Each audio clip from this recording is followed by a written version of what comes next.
This is another in the series of presentations on the subject of what the Bible teaches on the subject of polygyny. This is a controversial subject. A lot of debate goes on. Some people think it's a horrible crime, it's a terrible sin, and others are practicing it. Who's right?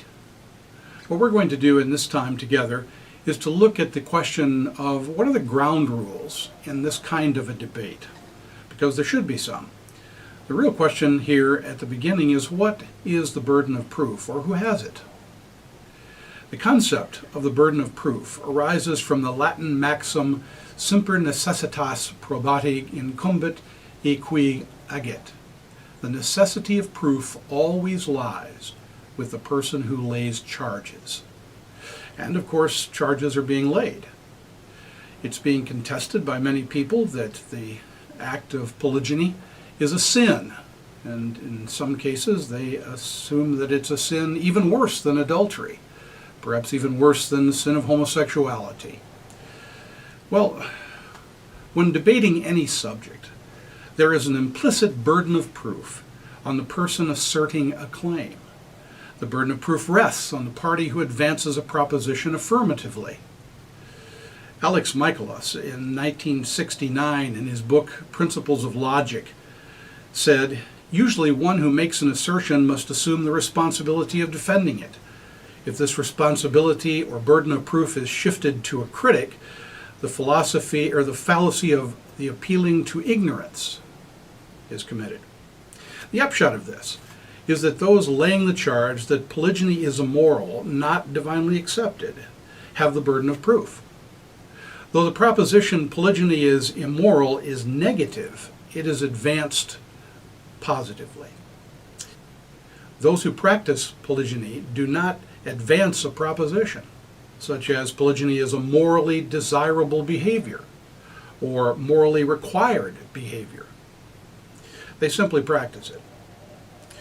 Were the pro-polygyny side to advance such propositions, they would have the burden of proof to justify them, but that is not the case here. Therefore, the anti-polygyny proposition or position has the burden of proof. They lay the charges. There are actually 3 levels of burden of proof according to our law. The lowest level is called the preponderance of evidence. It is used in civil trials, and typically it means more likely than not. The intermediate level is called clear and convincing evidence. It too is used in civil trials in the United States. The highest level is beyond a reasonable doubt, and that's used mainly in criminal trials. What kind of an issue do we have here? Well, in biblical teaching, it's the equivalent of a criminal trial.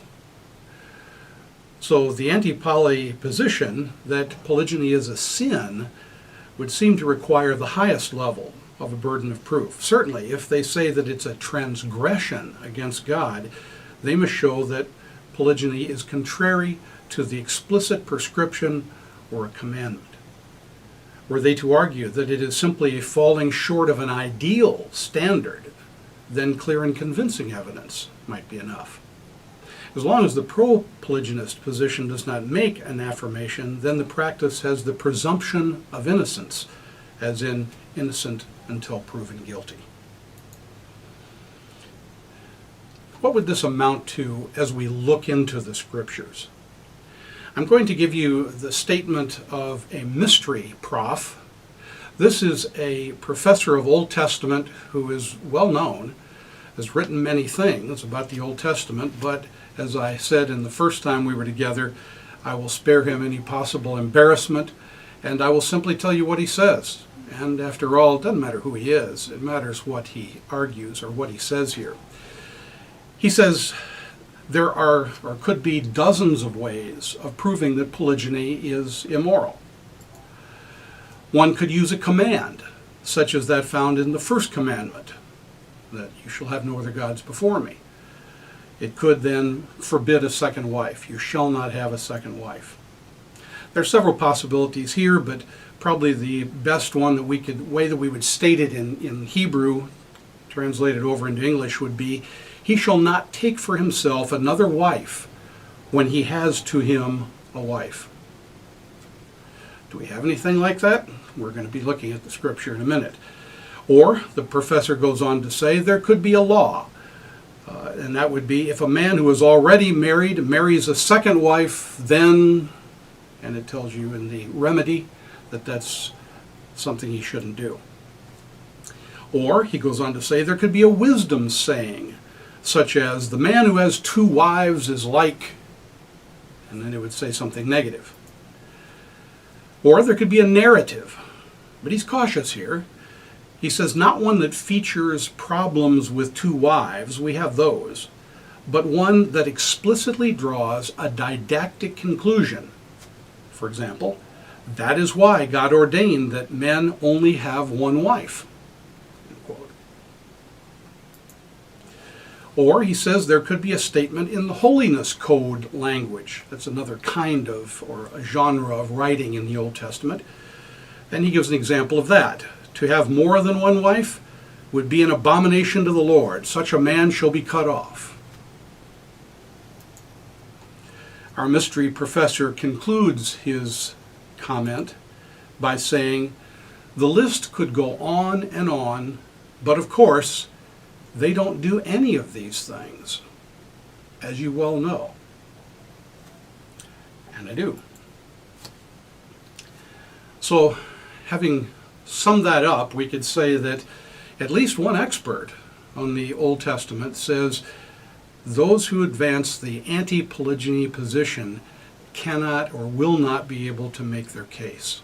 Is he right? Or is he wrong? We'll take a look at the evidence more specifically. But first, let's talk about logical fallacies.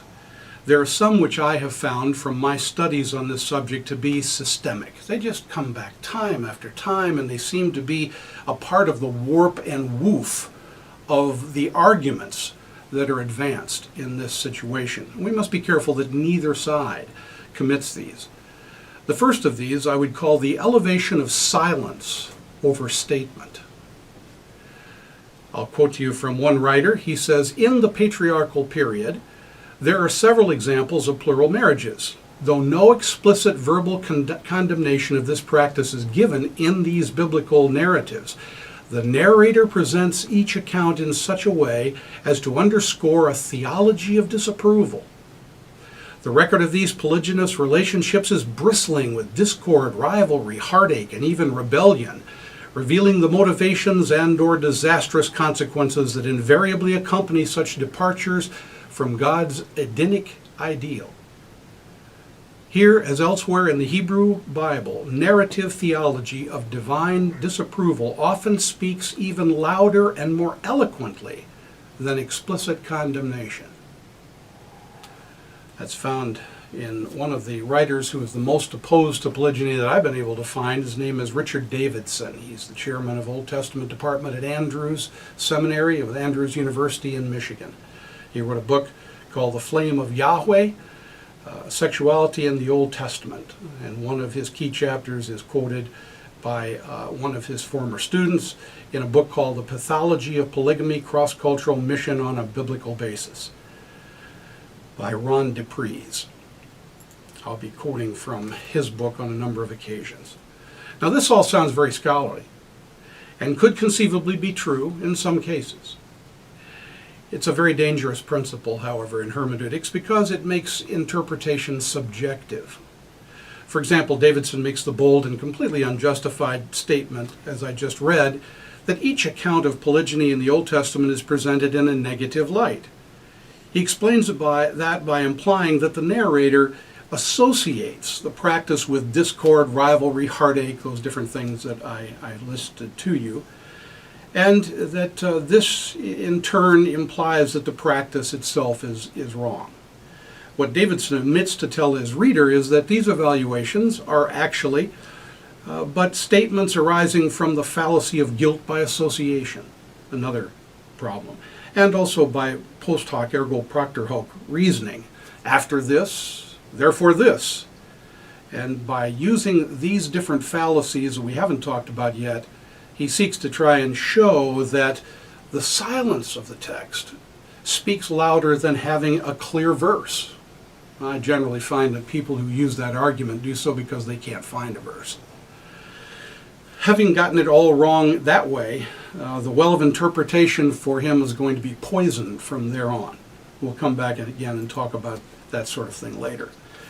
We mentioned already guilt by association.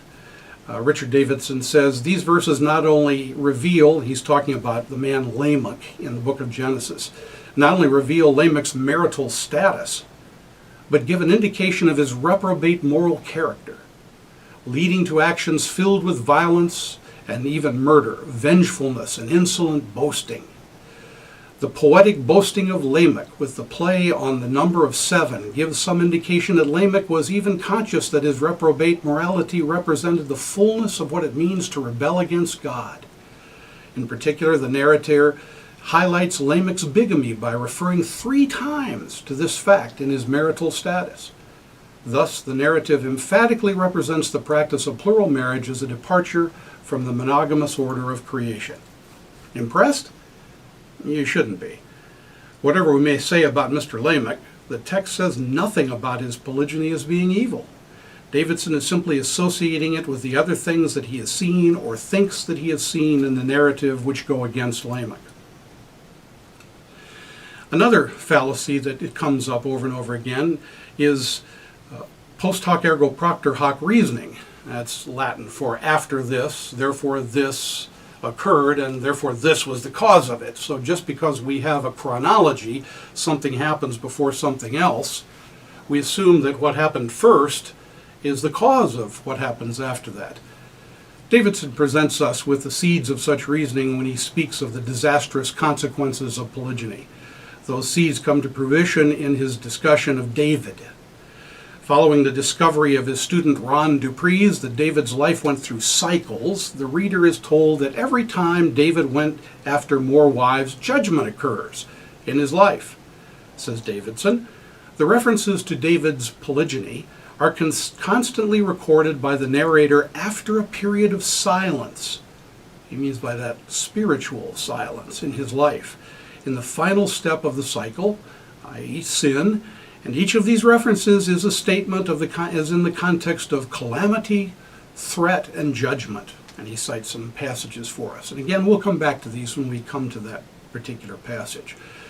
Thus, he concludes, the narrator gives a negative assessment of David's polygynous relationships, or not. Simply, looking at the cycles that he offers as evidence for that, we find that they're fraught with subjectivism, misdirection, misrepresentation, post hoc reasoning, and so forth. For an example of that, we could give a clear example of causation to him, David's affair with Bathsheba. We find after that his troubles with Absalom. Now, if you look at the text, however, you find that it's not talking about his polygynous relationship to Bathsheba being the cause of that, but his murder of Uriah and his adultery with Bathsheba before he murdered Uriah. So simply because that becomes before the judgments that occur, his marriage to Bathsheba, it's assumed that his polygyny was the cause of this. Now, in philosophy, we have something called necessary as contrasted with sufficient causation. It's not good enough in logical reasoning to show that something was necessary or came before. You've actually got to show a connection and show the reasoning, and the problem has to be the sufficient cause, not just a necessary cause. I mean, a necessary cause of this is he's alive. That wouldn't mean that being alive was the cause of it, but it's necessary to make the whole argument work. Another example of this is such things as a number of the people that he would like to show he knows that they are polygynous and that worries him. He tries to show that they return to monogamy. The problem is that it's questionable that he did return to monogamy, but even if he did, that wouldn't prove that his polygyny was wrong just because it came before the fact that he didn't practice it afterwards. And we'll find that that isn't the case. Another instance of fallacy that we have is called selective sampling or cherry picking. This occurs when, of the 40-plus examples of polygyny in the Old Testament, Davidson will only cite the ones where there are problems. For example, the jealousy and strife between children in the extended family, Joseph and his brothers. Then similar problems when they occur in monogamous families, such as Cain and Abel or Jacob and Esau, those get completely ignored. Or the jealousy of Jacob's wives Rachel and Leah over childbearing, but once that problem is taken care of, or before that became an issue, they got along perfectly well. Do we find those discussed? No. And also ignored the fact that God blessed all 4 of Jacob's wives with children. These sorts of things are generally not even discussed, but the comparison between them is simply lacking. Now, what I have here is an example of the troubles that Davidson has listed, and in the second column you will notice polygynous families where these problems occurred in the Scripture. In the third column, there are monogamous families where the same kinds of problems occur. And then you'll notice the comment at the end of that. As you look at it, you'll see rivalry. Well, there were examples of rivalry indeed to be found in the Scripture. Abram's wives, his sons, they had problems with each other. Gideon's sons, Jacob's wives and his sons, Elkanah's wives, David's sons. Yeah, there were problems like that with rivalry. Now, what about Adam's sons and Isaac's sons? They had problems too. If we're going to use rivalry in a family setting as a reason for not practicing that kind of marriage, we need to consider what would happen with regard to monogamous marriages when those things occurred. Just think of children. If plural children are going to have a rivalry, and if you don't have plural, you can't have the rivalry, but you can have 2 sons and be a monogamist, are we going to blame monogamy for the fact that the children of monogamy, such as Adam or Isaac's sons, had problems with each other? It's simply not fair. That's this matter of cherry picking. Another one, as you'll notice, is preferential treatment. Rachel over Leah. Well, what about Jacob over Esau? They weren't wives, but if you remember the story, Rachel liked Jacob and Isaac liked Esau. Well, you got a rivalry there that was going in a different direction, but rivalry in itself, or preference, is caused by a great many things as to why Rachel or Rebecca liked one and Jacob liked the other. Isaac liked the other. Heartache. Well, we certainly find heartache in polygynous families. Rebecca and Esau's wives, Rachel and Leah, Hannah and the way she was treated by her sister wife. But what about Eve's heartache that she experienced when her children were fighting and one killed the other? What about Rebecca when she was worried about the fact that Jacob could be killed by Esau? Remember, he said he was going to do that because of the issues of birthright and blessing. Polygyny is not the sufficient cause in cases like that, any more than monogamy is in the monogamous families that we've just noted. How about rebellion? You look at the chart here and you'll see that we have maybe Lamech. I'm not sure we're being fair to Mr. Lamech, but perhaps he was being rebellious against God. Certainly David's sons, his son Absalom, was being rebellious against him. And you'll notice that, however, that same thing can occur in monogamous families. What is my basis for that? Well, look at Exodus 21:17 or Deuteronomy 21:18 through 21, and you'll find that these laws that relate to rebellion are stated without regard to whether the person who hears the law is a monogamist or a polygynist. In fact, we presume that they are stated to families that are largely monogamous. So rebellion is a problem that can occur in any family. It needs to be dealt with, but let's not lay the charge to polygyny when there is no sufficient basis for saying that polygyny always produces these or must produce these. And monogamy, it's just incidental when it occurs in that relationship. Once again, we must be fair. Disastrous consequences, he mentioned. Jacob's sons And you could look at the others in this list, certainly were involved with that. There were disastrous consequences, especially for Joseph. He found himself sold in slavery down to Egypt. But what about the disastrous consequences we see in the family of Adam with the sons Cain and Abel? We can lay that in Jacob's case to being a disastrous consequence of polygyny, but where do we lay the disastrous consequences that occurred in the family of Adam? Once again, we cherry pick. We choose the families that are against polygyny and we cite those, and when a similar thing happens in another family, we ignore that. That's just simply not fair. Violence, Jacob's sons in the polygyny side, Jacob's sons, Gideon's sons, David's sons, Athaliah with her stepsons. These are some examples from the Old Testament that were involved in polygynous families. But once again, you've got Adam's sons and Isaac's sons, and the violence that was either threatened or actually carried out in those. Once again, polygyny is not a sufficient cause. In some cases, the half-brothers got along perfectly well with each other. Jacob got kicked out by his brothers and sent into slavery, but the brothers that agreed with each other, many of those were not but half-brothers to each other. So it doesn't have to cause that. It did in some cases, but that doesn't mean it's the cause. Vengeance. Well, in the case of polygynous families, David's sons fit into that. That's true. But also in the monogamous side, we find that Isaac's sons have a similar situation where Esau threatens to have vengeance against his brother Jacob. Once again, polygyny is not the sufficient cause, and not to mention similar problems in monogamous situation is simply unfair.